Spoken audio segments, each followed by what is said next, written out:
नमस्कार, कृषि दर्शन कार्यक्रम में आपका स्वागत है। मैं हूं मोनालिसा। किसान साथियों, आज के कार्यक्रम में आप देखेंगे मंडी भाव, मौसम की जानकारी और साथ ही दिखाएंगे आपको किस तरह भारतीय कृषि अनुसंधान संस्थान की अनोखी पहल से महिलाओं को मिल रहे हैं रोजगार के नए अवसर। लेकिन कार्यक्रम में सबसे पहले देखते हैं खबरें खेती की।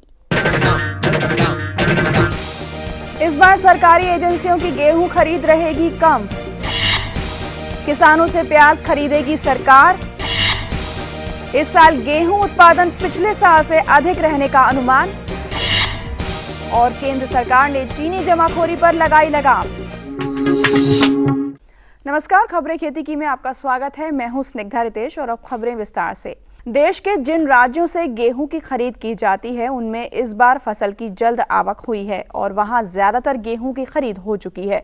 इसे देखते हुए देश की इस साल केंद्रीय खाद्यान्न भंडारण के लिए खरीद पिछले साल की तुलना में कम रहने के संकेत मिल रहे हैं। देश में इस बार सरकारी एजेंसियों के द्वारा गेहूं की खरीद लगभग 15% कम रहने के आसार हैं, लेकिन कुल मात्रा के लिहाज से 4 साल में सबसे कम खरीद होगी। पिछले साल पूरे देश से 280.8 लाख टन गेहूं की खरीद की गई थी। सरकारी एजेंसियों ने रबी सीजन 2016-17 में गेहूं की खरीद 300 लाख टन रहने का शुरुआती अनुमान जताया था, लेकिन देश के ज्यादातर हिस्सों में सूखे की स्थिति को देखते हुए इस अनुमान को घटाकर 2.8 करोड़ टन कर दिया गया। अब तक 215 लाख टन की खरीद हुई है और यह पिछले साल की इस अवधि तक 209 लाख टन थी। ज्यादातर अनाज मंडियों में आवक धीमी पड़ गई है, इसलिए कुल खरीद कम रहने के आसार हैं। एक रिपोर्ट के मुताबिक इस साल राजस्थान, मध्य प्रदेश और उत्तर प्रदेश में किसानों ने निजी खरीदारों को गेहूं बेचने में तरजीह दी है। इसकी वजह यह है कि वह तुरंत भुगतान करते हैं। इन राज्यों में शेष खरीदारी भी निजी खरीदार कर रहे हैं। केंद्र सरकार ने प्याज की कीमतों में सुधार लाने के लिए किसानों से करीब 15,000 टन प्याज खरीदने का फैसला किया है। प्याज की कीमतें रिकॉर्ड निचले स्तर पर आ गई हैं, जिनमें सुधार लाना जरूरी था। खाद्य मंत्री रामविलास पासवान ने बताया कि किसानों की मदद के लिए प्याज 8.50 से 9.50 रुपए प्रति किलोग्राम की दर पर खरीदा जाएगा, जो 1 से 2 रुपए वर्तमान बाजार कीमत से काफी अधिक है। प्याज की खरीद सरकारी एजेंसी राष्ट्रीय कृषि सहकारी विपणन संघ और लघु कृषक कृषि व्यापार संघ द्वारा की जाएगी। ये दोनों ही केंद्रीय कृषि मंत्रालय के अधीन काम करती हैं।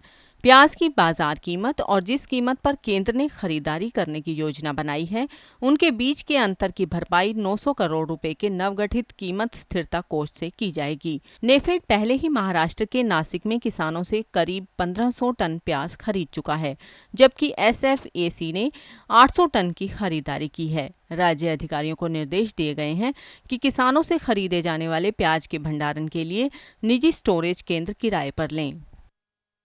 पूरे देश में गेहूं की फसल को नुकसान और कम उत्पादन की खबरों को देखते हुए अनुसंधान निदेशालय ने कहा कि ऐसा मानना सही नहीं है। गेहूं का उत्पादन अच्छा नजर आ रहा है और करीब 80% गेहूं की कटाई भी हो चुकी है। इस सत्र में सरकार ने गेहूं के 935 लाख टन उत्पादन का अनुमान जताया है। करनाल स्थित गेहूं अनुसंधान निदेशालय के कार्यकारी निदेशक के अनुसार इस साल गेहूं का उत्पादन पिछले साल की तुलना में अधिक रहने का अनुमान है। मार्च में 2 बार हुई बारिश गेहूं की फसल के लिए फायदेमंद साबित हुई है और फसल को कहीं भारी नुकसान की खबरें भी नहीं आई। सत्र 2015 में गेहूं का कुल उत्पादन 865 लाख टन रहा था, जो इससे पिछले साल के उत्पादन 965 लाख टन से कम था और हमें पूरा विश्वास है कि इस बार 2015 के मुकाबले बेहतर उत्पादन होगा। करीब 80% गेहूं की कटाई हो चुकी है और गेहूं का अच्छा उत्पादन नजर आ रहा है। खाद्य नागरिक आपूर्ति एवं उपभोक्ता मामलों के मंत्री रामविलास पासवान ने देश के कुछ हिस्सों में हाल में चीनी की कीमतों में हुई बढ़ोतरी पर चिंता व्यक्त करते हुए कहा कि राज्य सरकारों को जमाखोरों के खिलाफ कार्रवाई करनी चाहिए ताकि मूल्य नियंत्रित हो सके। देश में इस बार चीनी उत्पादन कम और बढ़ती कीमतों को देखते हुए श्री पासवान ने कहा कि देश में चीनी का पर्याप्त भंडार है और इस वर्ष की तमाम जरूरतों और निर्यात किए जाने के बावजूद नई फसल आने तक 10 लाख टन चीनी का भंडार बचा रहेगा। सरकार ने वर्ष 2015-16 के दौरान लगभग 15 लाख टन चीनी का निर्यात किया है। देश में 2015-16 के दौरान 252 लाख टन चीनी का उत्पादन हुआ था। पिछले दिनों देश में चीनी का एक्स मिल मूल्य 23 से 25 रुपए प्रति किलो तथा खुदरा मूल्य 30 से 31 रुपए प्रति किलो था, जो बढ़कर 42 रुपए प्रति किलो तक पहुंच गया है। केंद्र ने चीनी की जमाखोरी को रोकने के लिए भंडारण सीमा निर्धारित कर दी है। खेती किसानी में मौसम का अहम योगदान होता है, इसलिए किसान भाइयों, आपके लिए मौसम की पूर्व जानकारी अति आवश्यक हो जाती है ताकि आपका उत्पादन ज्यादा हो और आमदनी बढ़ सके। आइए लेते हैं मौसम की जानकारी।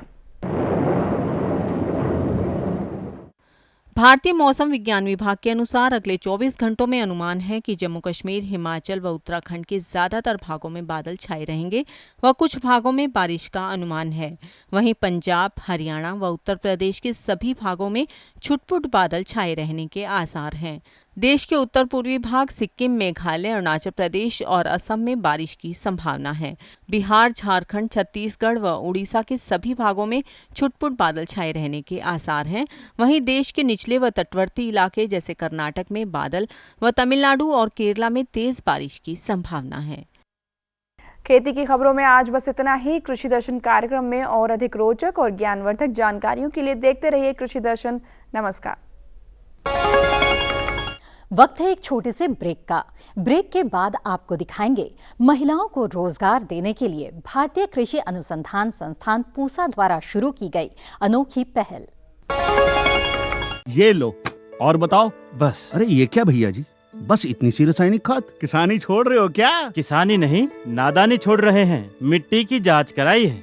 अब तो लालाजी जितनी जरूरत है उतने ही उर्वरक खेत में डालेंगे। हाँ, किसान भाई आज ही अपने जिले की नजदीकी भूमि परीक्षण प्रयोगशाला में मिट्टी की जांच जरूर करवाएं और मिट्टी में पोषक तत्व, नमी व पौधे के विकास को देखते हुए केवल जरूरत के अनुसार ही पोषक तत्व डालें। और हाँ, मिट्टी में गंधक, जस्ता, बोरोन जैसे सूक्ष्म पोषक तत्वों का पता लगाना भी न भूलें। उर्वरक और जैविक खाद के सही उपयोग से भूमि का उपजाऊपन बनाए रखें, उत्पादकता बढ़ाएं, खर्चा घटाएं और बहुमूल्य विदेशी मुद्रा बचाने में भी सहयोग दें। और हाँ, धीमी गति से नाइट्रोजन उपलब्ध कराने वाले उर्वरकों जैसे नीम लेपित यूरिया को प्राथमिकता दें और यूरिया का पत्तों पर छिड़काव करें। अरे वाह, तू तो सचमुच समझदार हो गया रे। अधिक जानकारी के लिए संपर्क करें जिला कृषि अधिकारी या किसान कॉल सेंटर। मुझे क्या सुनाना चाहते हो? जो सुनाओ मेरी सौतन को। किसको? अरे वही तुम्हारा मोबाइल फोन जिससे सुबह शाम दिन रात चिपके रहते थे और कहते थे किसान कॉल सेंटर से बातें हो रही हैं। अच्छा, ये बात है। हाँ, क्यों? क्या हुआ? अब बात नहीं होती क्या? अब तो झट से बात हो जाती है। ऐसा क्या? हाँ, अब तो ज्यादा लाइनें और खास तकनीक के कारण खेती के माहिरों से तुरंत बात हो जाती है। और अगर कभी लाइन व्यस्त हो तो अपनी समस्या फोन पर रिकॉर्ड करा दो, वहाँ से फोन आ जाता है और समस्या की हल का मैसेज भी आ जाता है। ये देखो, आ गया। अरे वाह, इसका मतलब इंतजार की घड़ी अब खत्म। हाँ, तभी मैं सोचूं कि आजकल मुझ पर इतना प्यार क्यों आ रहा है। कृषि संबंधी समस्याओं का अपनी भाषा में तुरंत हल पाने के लिए पूरे भारत में किसी भी फोन से हेल्पलाइन नंबर पर संपर्क करें। किसानों का दोस्त किसान कॉल सेंटर। ब्रेक के बाद स्वागत है आपका। जहां देश में महिलाओं के सशक्तिकरण के लिए सरकार नई नई पहल शुरू कर रही है, तो वहीं भारतीय कृषि अनुसंधान संस्थान पूसा नई दिल्ली की ओर से एक अनोखी और सराहनीय पहल की शुरुआत की गई, जिसके तहत उत्तर प्रदेश के जिले अलीगढ़ से 5 गांव का चयन किया गया और गांव की महिलाओं को बेकरी के जरिए रोजगार मुहैया कराया गया। अलीगढ़ के 5 गांव भलुआपुर, कल्याणपुर, करणपुर, नागद और भनियापुर का चयन किया गया। गांव करणपुर में महिलाओं को संगठित करके इस योजना की शुरुआत की गई। आइए दिखाते हैं आपको भी।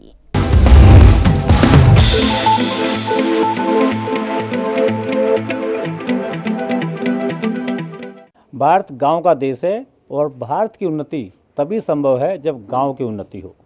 और गांव में सभी चीज़ हम पैदा करते हैं, गेहूं भी पैदा करते हैं, चीनी भी पैदा करते हैं, चावल भी पैदा करते हैं, लेकिन हम उसको ऐसे ही बेच देते हैं तो हमारे किसान भाइयों से को सही पैसा नहीं मिल पाता है, उनकी आमदनी कम रहती है।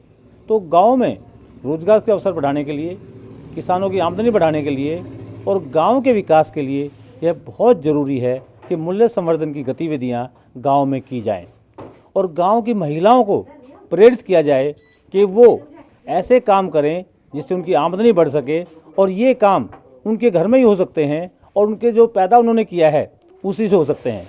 इन्हीं सब बातों को ध्यान में रखते हुए भारतीय कृषि अनुसंधान संस्थान पूसा नई दिल्ली ने अलीगढ़ के 5 गाँव को अपनाया। इन 5 गाँवों में महिलाओं को संगठित किया और उनके 22 स्वयं सहायता समूह बनाए। ये जो स्वयं सहायता समूह बने हैं, इनका बनाने का मुख्य उद्देश्य ये है कि महिलाओं को संगठन के बारे में जानकारी दी जाए, महिलाओं को का ज्ञानवर्धन किया जाए और वो अपने रिसोर्सेज को इकट्ठा करके कोई ऐसा काम करें जिनसे उनकी आमदनी बढ़ सके।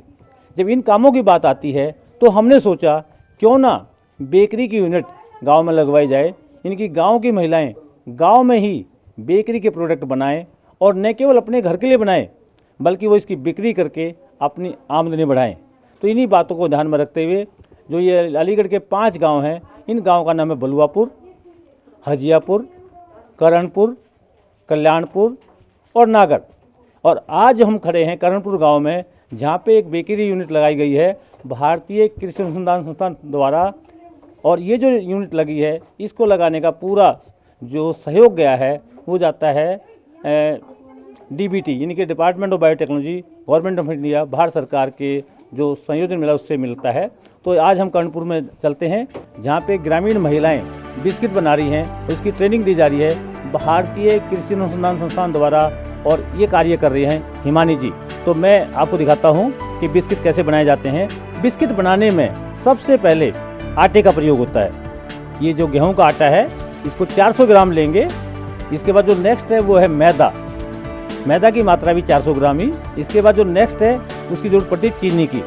चीनी की जो मात्रा है वो 360 ग्राम। और इन सब को मिलाने के लिए, इनके बिस्किट बनाने के लिए बहुत ज़रूरी है शॉर्टनिंग, यानी कि फैट होता है एक किस्म का, ये वसा होती है, ये वसा ली जाती है और ये इसको मिलाने का काम करती है। और थोड़ी सी मात्रा में दही भी ली जाती है। और ये सभी इंग्रेडिएंट गाँव में किसान महिलाओं के घर में ही होते हैं। और थोड़ी थोड़ी मात्रा में बेकिंग पाउडर और बेकिंग सोडे की भी आवश्यकता पड़ती है। इसके अलावा एसेंस, अगर हमें कोई ख़ास किस्म की स्मेल चाहिए तो उसके लिए एसेंस का प्रयोग किया जाता है। और ये एसेंस के भी 1-2 ड्रॉप ही प्रयोग किए जाते हैं। तो ये हो गया 400 ग्राम आटा। तो 400 ग्राम आटे को छान लेंगे, क्योंकि आटे के अंदर कोई कंकड़ ना हो या कोई और चीज़ ना हो, बिल्कुल साफ़ आटा हो, क्योंकि आप एक ऐसी चीज़ बनाने जा रहे हैं जो खाने में प्रयोग होती है। अब जो दूसरा है, ये हम तोल रहे हैं मैदा को। मैदा की जो मात्रा है वो भी 400 ग्राम ही है। और ये अब 400 ग्राम मैदा हो गया है। अब इस मैदा को भी हम छानेंगे और छानने के बाद आटा और मैदा दोनों मिक्स हो जाएंगे। और फिर हमें लेनी है चीनी का पाउडर। चीनी की जो मात्रा है वो 360 ग्राम। 360 ग्राम चीनी लेंगे। और 360 ग्राम चीनी जब हम तोल रहे हैं, तो ये चीनी जो बिल्कुल महीन पाउडर के तौर पर पीस ली जाती है, उसी को हम प्रयोग करते हैं। और चीनी को भी हम छान के प्रयोग करेंगे। और इसके अलावा जो हमें अगला जो चीज़ है वो होती है शॉर्टनिंग, यानी कि फैट, वसा, जिससे कि ये सभी चीज़ें जो हम मिक्स करेंगे आपस में, तो ये एक किस्म से आपस में प्रॉपरली मिक्स हो जाएं और इनकी बॉल बन सके, यानी कि इनके जो बिस्किट के हमें बनाने हैं वो बॉल बन सकें। ये जो शॉर्टनिंग है इसकी मात्रा 600 ग्राम। अब ये 600 ग्राम हम शॉर्टनिंग ले रहे हैं। ये हम दही ले रहे हैं। दही की जो मात्रा लेनी है वो लेनी है 40 ग्राम। अब इसके बाद ले रहे हैं बेकिंग पाउडर और बेकिंग सोडा। इनकी मात्रा भी 2 छोटे-छोटे चम्मच। और इसी तरह से बेकिंग सोडा, इसकी भी मात्रा इतनी होती है। तो ये सब लेने के बाद में अब हम इसका मिश्रण बनाएंगे। अब ये हम वसा मिक्स कर रहे हैं, वसा का मिश्रण कर रहे हैं। और ये थोड़ी थोड़ी मात्रा में लेके जो 600 ग्राम है उसको एक साथ पूरी नहीं डालेंगे, थोड़ी थोड़ी डाल के आराम आराम से मिक्स करेंगे, जिससे वो पूरा अच्छी तरह से उसका मिश्रण बन जाए। इसमें ये शॉर्टनिंग है और जो हमने चीनी का पाउडर लिया था उसको अच्छी तरह से उसका मिश्रण बनाना है, जिससे कि इसमें कोई गांठ ना रहे। अब ये हमारा जो मिश्रण है अच्छे से मिल बन गया है। अब इसके अंदर 2 ढक्कन एसेंस के डालने हैं और ये डाल के इसके अंदर अच्छे से मिक्स करना है। इससे जो भी एसेंस आप डालोगे वही स्मेल आपके बिस्किट में आएगी। तो ये आपके जो बिस्किट है उसकी क्वालिटी को इम्प्रूव करने के काम आ रहे हैं। तो यहाँ पे हमने जो दोनों हमारे मिश्रण बने हैं, तो दोनों में हमने 2-2 ढक्कन जो एसेंस के डाले हैं। और ये भी एसेंस डालने के बाद में अब हम इसमें जो मिश्रण करना है वो इसको अच्छी तरह मिश्रित करेंगे एसेंस को भी, जिससे कि पूरी घोल में इसमें अच्छे से मिक्स हो जाए ये, और ये जैसे इसका एक अच्छा मिश्रण बन जाए। अब ये जो हमने आटे का और मैदा का जो मिश्रण बनाया था, आटा, मैदा और जो हमने इसमें बेकिंग पाउडर और बेकिंग सोडा डाला था, उस मिश्रण को अच्छी तरह छानेंगे। छानने के 2-3 फ़ायदे हैं। एक तो ये बिल्कुल एक जैसा मिक्स हो जाएगा। दूसरा फ़ायदा ये इसके अंदर हवा घुसेगी, और जितनी हवा घुसेगी उतना ही अच्छा होगा। और छानने के बाद में ये छान रहे हैं, छानने से इसमें से जो भी ख़राब निकल जाएगा और साथ में अच्छी तरह मिक्स हो जाएगा, और इसमें अच्छी तरह से हवा का मिश्रण बन जाएगा। सन तो गया है, लेकिन जब तक इसमें ज़्यादा हवा नहीं घुसेगी तो जो हमारे बिस्किट हैं वो फूलेंगे नहीं। तो उनको फुलाने के लिए छानना बार बार जरूरी, कई बार छानना जरूरी है।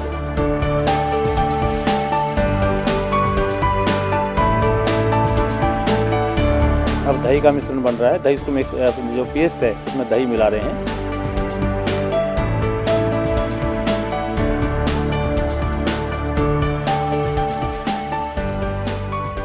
अब दही के इसके मिश्रण के अंदर अब ये जो आटा और हमने छाना था ना, बेसन, आटा और मैदा, उसको मिक्स कर रहे हैं। आटा और मैदा जो कई बार छाना था हमने, अब उसको मिक्स कर रहे हैं इसको, जिससे कि, और अब इसका पेस्ट बना रहे हैं। जो हमारा पेस्ट था उसके अंदर अब आटा और मैदा का मिश्रण भी उसमें मिक्स कर रहे हैं। तो अब ये जो मिक्स होने वाली चीज़ें हैं, इसमें सभी चीज़ें आ गई हैं। शॉर्टनिंग आ गई है, चीनी का पाउडर आ गया है, बेकिंग सोडा आ गया है, बेकिंग पाउडर आ गया है, एसेंस आ गई है, और साथ साथ में हमारा ये जो मिश्रण था अब तैयार हो रहा है। अब इसको उंगलियों से बनाते हैं, जिससे कि इसका अच्छे से मिश्रण तैयार हो जाए।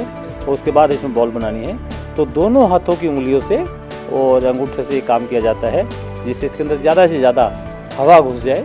और इस काम को बड़े आराम से गांव की महिलाएं खुश होकर करती हैं। अभी जो है ये बिस्किट बना रहे हैं, तो जो बिस्किट बनेंगे वो एक अलग ट्रे में रखे जाते हैं। तो जो ट्रे में जिसमें रखे जाएंगे उसमें हल्का सा फैट, यानी कि कोई भी चिकनाई, ये शॉर्टनिंग लगा रहे हैं, जिससे उस प्लेट के अंदर बिस्किट चिपके ना। तो इसके लिए जो हम है अभी ब्रश से जो है ये इसमें चिकनाई लगाई जा रही है, जिससे पूरी ट्रे में एक हल्की सी लेयर फैट की बन जाए।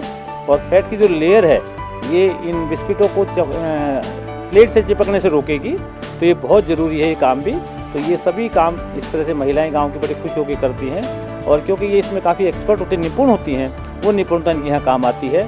और यही महिलाएं अपने घर में अलग से और ज़्यादा पैसे कमा सकती हैं, रोज़गार के अवसर बढ़ा सकती हैं। ये जो बिस्किट बनने हैं ये कम से ये जो है हल्के हल्के बनेंगे, जितना इसको हल्का बनाएंगे उतना अच्छा होता है, जिससे इसमें हवा जाए।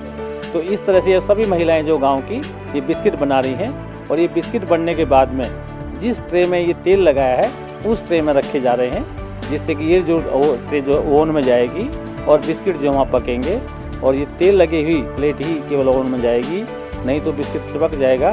तो ये जितने हमने बिस्किट अभी बनाए हैं, बॉल्स बनाई हैं, वो उस ट्रे में रखी जा रही हैं, और इसके बाद ये ट्रे जो है ये ओवन में जाएगी। और सभी महिलाएं ये अपने बिस्किट बना रही हैं। और ट्रे जो रखने से पहले, क्योंकि इसमें गर्म तापमान होता है, तो हाथों में दस्ताने होने बहुत ज़रूरी है। और ये ट्रे इसमें रखी जा रही है ओवन के अंदर। और जब ट्रे रखी जाएगी उसके बाद इसका तापमान सेट किया जा रहा है। तापमान जो ऊपर वाला है 160 और 70 के बीच में होता है, और जो नीचे वाला तापमान है वो लगभग 100 के आसपास सेट करने की कोशिश की जाती है। तो ये इस समय है टाइम 25 मिनट के लिए टाइम इसमें सेट किया है। तो तापमान के साथ साथ में टाइम सेट किया जाता है, जिससे उस पर्टिकुलर टाइम के बाद में ये ओवन जो है वो इंडिकेटर दे देगा कि अभी आपके बिस्किट तैयार हो गए, आप निकाल लो। अब ये चेक कर रहे हैं, और चेक करने के बाद जो बिस्किट तैयार होंगे उस ट्रे को निकाल लेंगे। और जिस ट्रे में अभी कुछ समय बाकी है तो उसको कुछ देर और रहा जाएगा। ये बिस्किट तैयार है, ये ट्रे निकल गई है, और अब इसको ओवन को वापस बंद कर देते हैं, और अगली ट्रे जो है ये रखी जा रही है।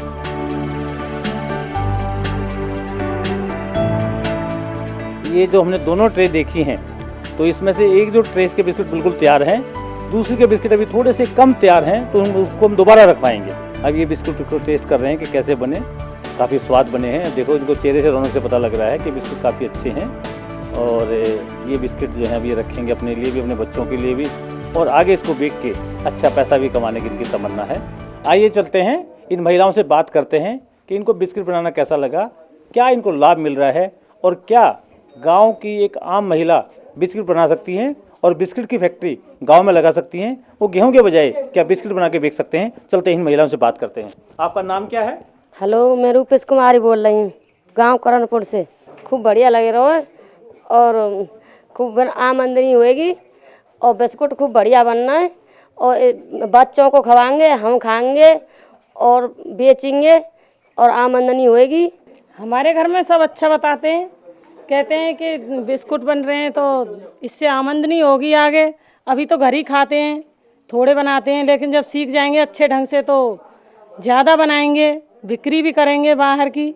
मैंने एमटेक फूड प्रोसेसिंग टेक्नोलॉजी में की है और मैंने IRA में एक प्रोजेक्ट देखा जिसमें गांव की महिलाओं को एम्प्लॉयमेंट दिया जा रहा था बेकरी के थ्रू। तो मैंने सोचा क्यों ना अपनी जो नॉलेज है वो शहरों के गांव मतलब शहरों में देने की बजाय मैं गांव की महिलाओं को क्यों ना दूं।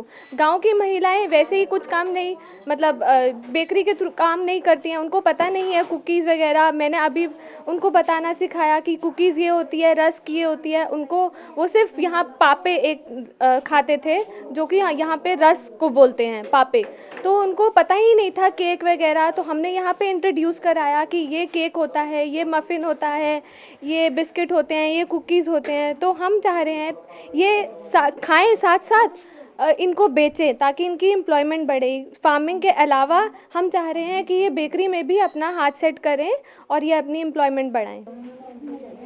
तो ये थी जो गांव की महिलाएं, खासकर कर्णपुर गांव की महिलाएं, जिनके 22 स्वयं सहायता समूह बने हुए हैं।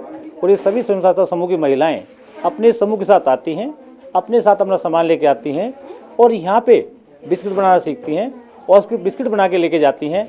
न केवल ये खुद के लिए ले जाती हैं बल्कि अपने पूरे परिवार के साथ साथ में अपने जो रिश्तेदार हैं उनको भी तोहफे के तौर पे देती हैं। और अब ये महिलाएं इन बिस्किटों को बाज़ार में बेचना चाह रही हैं और यहाँ से काफ़ी डिमांड आ रही है। कुछ लोग इन्हीं के बिस्किट ले जाके जो खाए हैं तो उनको ये लगता है कि ऐसे ही बिस्किट खाने हैं। और अच्छी बात ये है कि बिस्किट न केवल आटे के और मैदा के बन रहे हैं बल्कि इन्होंने उसमें बाजरे का आटा भी ऐड किया है और कुछ नए भी अन्वेषण किए हैं जिससे कि बिस्किट जो हैं हमारे स्वास्थ्य के लिए और अच्छे बने। तो मुझे उम्मीद है कि ये जो ट्रेनिंग है ये इन महिलाओं को न केवल रोजगार देगी बल्कि पूरे जो आसपास के गांव की जो महिलाएं हैं उनके लिए एक उदाहरण पेश करेंगी कि किस प्रकार से महिलाएं अपना स्वयं का काम करके, घर में काम करके अच्छे पैसे कमा सकती हैं और अपने परिवार में को समृद्ध करने में काफ़ी मदद कर सकती हैं और साथ साथ में बच्चों को अच्छी शिक्षा दे सकती हैं और घर के विकास में और देश के विकास में सहयोग कर सकती हैं।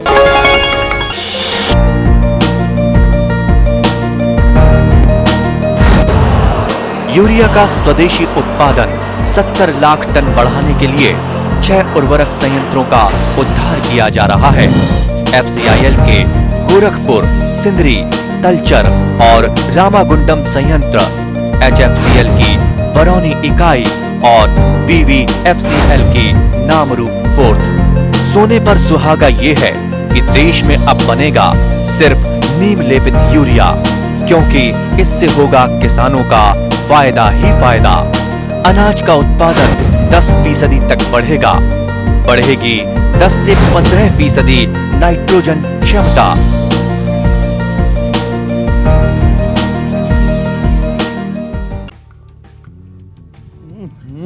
सब्जी में मसाला ज्यादा है। कितनी बार कहा है कि जितनी जरूरत हो बस उतना ही डाला करो। अरे मुझसे तो ऐसा कभी कभार होता है। और तुम जो हमेशा खेत में अनाप शनाप कीटनाशक डालते हो उसका क्या? ठीक ही तो कह रही है बहू। देख, खेत में उतनी ही दवा डाल जितनी जरूरत हो। याद रखो, कीटनाशक जहरीले होते हैं। डिब्बे पे लिखी सूचना के हिसाब से ही दवा डालनी चाहिए। पहले फेरोमोन ट्रैप, फ्लाइट ट्रैप, मित्र कीट, जैविक कीटनाशक आदि का इस्तेमाल करें। जरूरत पड़ने पर ही रासायनिक कीटनाशक का इस्तेमाल करें। छिड़काव सुबह या शाम दस्ताने, मास्क और पूरी आस्तीन वाले कपड़े पहनकर करें। हवा की दिशा में छिड़काव करते हुए पीछे जाएं। दवा के डिब्बे, छिड़काव यंत्र सुरक्षित जगह पर रखें। अब कुछ समझे क्या? हाँ, समझ गया मेरी रानी। अब ना करो नादानी। इसने पिला दिया ना तुझे पानी। आपको हमारा कार्यक्रम कृषि दर्शन कैसा लगा? अपने सुझाव, प्रतिक्रियाएं एवं सवाल हमें इस पते पर भेजें। कृषि दर्शन, कमरा नंबर 10, CPC दूरदर्शन, खेलगांव, नई दिल्ली 110049। जुड़िए हमारे साथ ट्विटर पर twitter.com/कृषि दर्शन DD, फेसबुक पर facebook.com/कृषि दर्शन DD और देखिए कृषि दर्शन अब YouTube पर भी youtube.com/user/कृषि दर्शन DD। भेजें हमें मेल कृषि दर्शन DD@gmail.com पर। किसान साथियों, हमारे खास कार्यक्रम कृषि दर्शन में आज के लिए बस इतना ही। कृषि से जुड़ी नई नई जानकारी के लिए देखते रहिए कृषि दर्शन। नमस्कार।